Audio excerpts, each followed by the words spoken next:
Hey guys, this is Chris from AndroidPIT.com. Today we have two super sexy, curvy smartphones with funky cameras going on the back. We have the LG G3 and we have the HTC One M8. Stick with us, we'll take you through all the major categories and see which one comes out on top today. Let's go.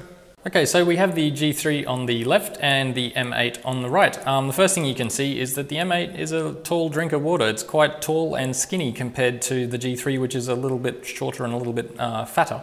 If we check out the styling, you can see they've both got a curved back, but obviously the M8 has the sort of curved aluminum tray that all of the components fit into, whereas the G3 has the curved plastic with a metallic look on the back. That does mean that the G3 has a removable cover though, which means you can get at the battery and into the micro SD slot, but the M8 has that on the side, so you're not missing out on micro SD. Speakers on the M8 are up front at the top and the bottom, the legendary boom sound speakers, but on the G3 they're on the back. If we take a quick look at the camera modules, you can see what a lot of the fuss is about. The HTC One M8 came with the duo camera for perceiving depth and the dual LED flash, and the G3 with the laser autofocus module, the 13 megapixel camera and the dual LED flash. The HTC has 4 ultra pixels. It's not quite the same as megapixels, but it's still something we'll get into in a little bit more detail in a minute. Okay, so the other big difference up front is the Quad HD display on the G3, which comes in at 5.5 inches versus the 5-inch Full HD display on the M8. So you've got slightly different ratios as well. Both are running Android 4.4.2 at the moment, with an upgrade coming soon, of course. We of course have Sense 6 on the HTC, and we have the new look Optimus UI on the G3. So if we take a look at the app drawer, you can see both are fairly minimal. There's not too much going on worth commenting on, but you can decide which one you prefer the look of. So we've got all of our quick settings in a grid on the M8 and a swipeable bar at the top on the G3. So let's take a quick look at some of the software features. So on the G3 we have a dedicated home screen for the smart tips and LG Health, which is embedded right into the interface. So you can remove this, of course. If you want to get rid of it, you can just pick it up and drag it to remove.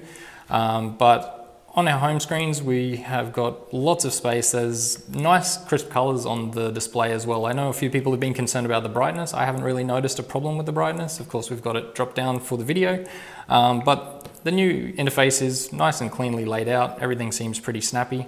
We'll get into some more comparisons in terms of speed and stuff in weeks to come. Take a look at some of the LG apps. You can see that LG's gone for these color-coded apps for task awareness, and they all look pretty nice and work as you would expect. One of the other nice features on the G3 is the smart keyboard.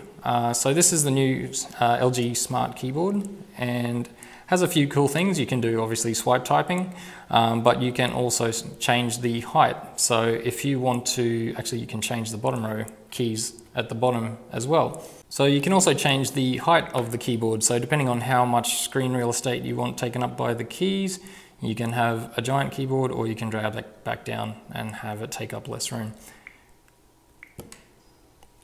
What other settings do we have? We have a few gestures on the G3. So most of these are related to flipping the phone to answer calls or silence it when a call comes in. There's one-handed operation, of course, and we also have the nice guest mode. Where is guest mode? There it is. So guest mode basically gives you a limited number of apps that you can set. So we've got 5 selected there, but if you want to add a few more, do so. And then you can also set a knock code to access the guest mode directly.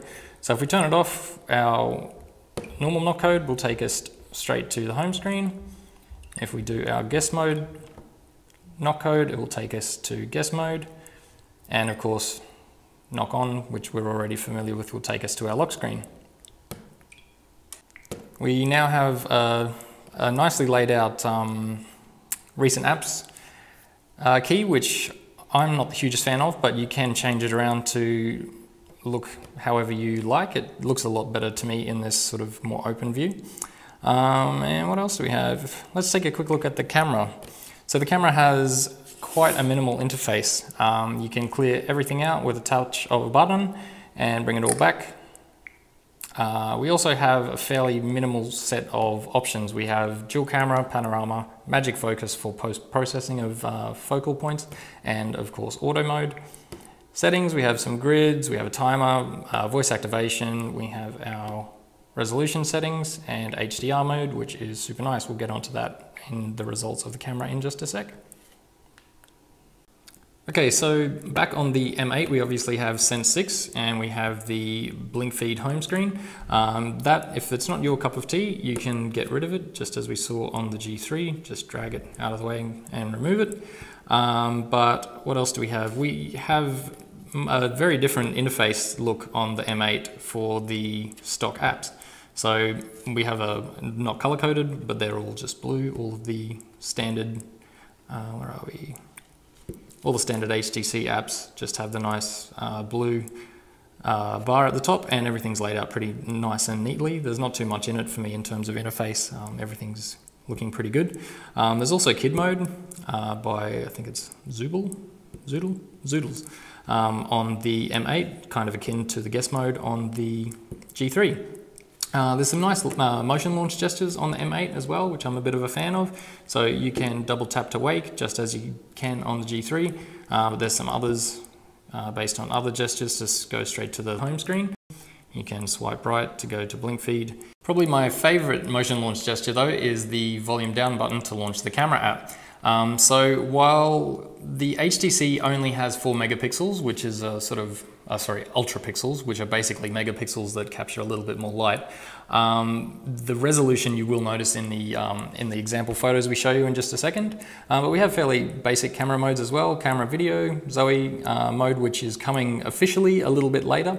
But there's some Zoe effects that you can capture for burst mode and shooting video and still shots at the same time. You've got your selfie camera, dual capture of course, and pan 360, which is kind of like photosphere.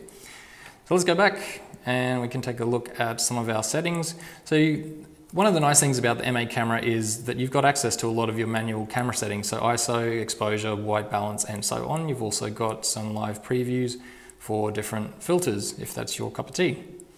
If we hit the settings, we can take control of our custom camera options. So you can save your presets if you've got a few settings that you particularly like and use a lot, which is pretty handy.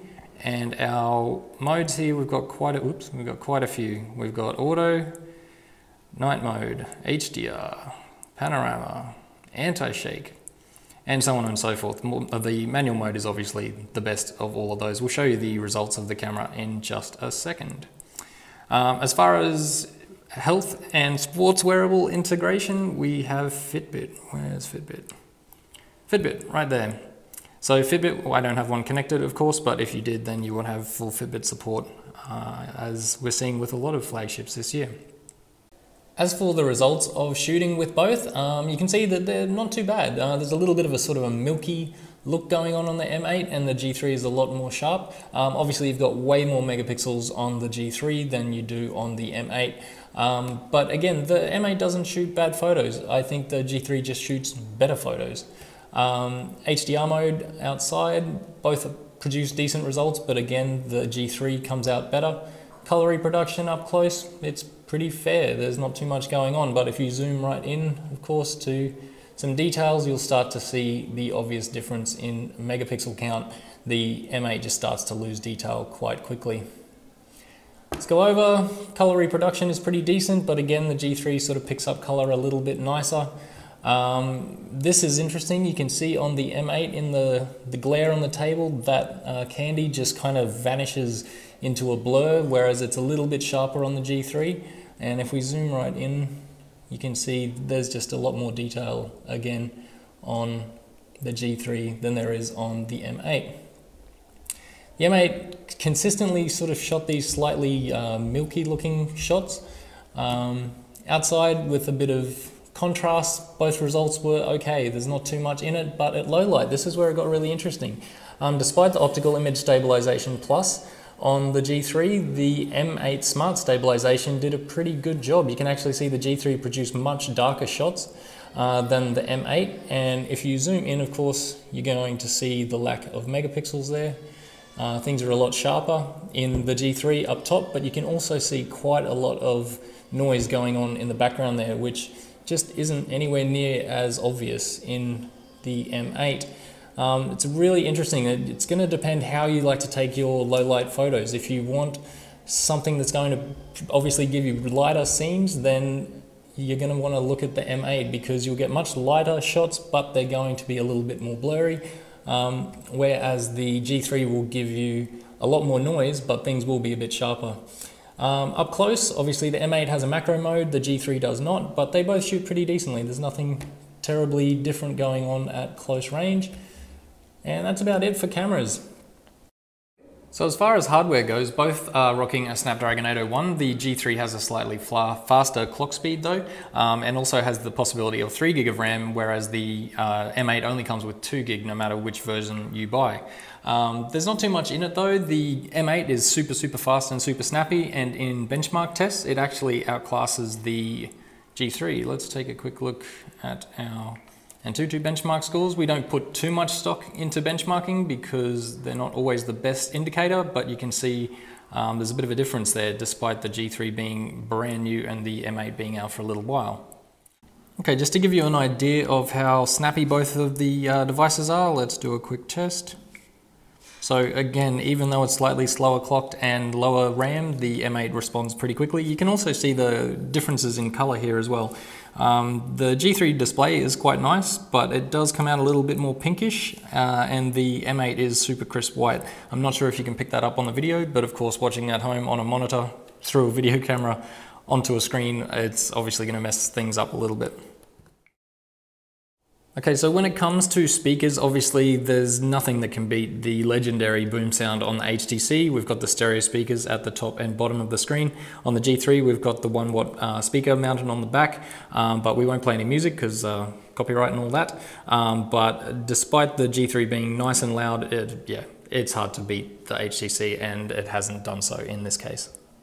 So there you go, guys. This was a really tough one. I honestly cannot pick one. I think it's really going to come down to what you prefer. Are you a fan of Plastic Fantastic, or do you love a full metal jacket?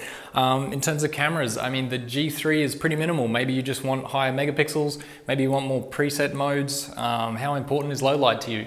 The interfaces, it's going to come down to personal preference. Software features, again, I think the G3 is probably a little bit better than the M8, but it's just, seriously, the differences are too varied for me to actually pick a winner. I think I might go for the G3, but I know that Tony, our cameraman, would go for the M8. So you let us know in the comments below. Don't forget to subscribe, like the video if you have, and check us out on Facebook, Twitter, Google+. Check out the website, and of course, grab the app. Till next time, guys, this is Chris. See you next time on AndroidPIT.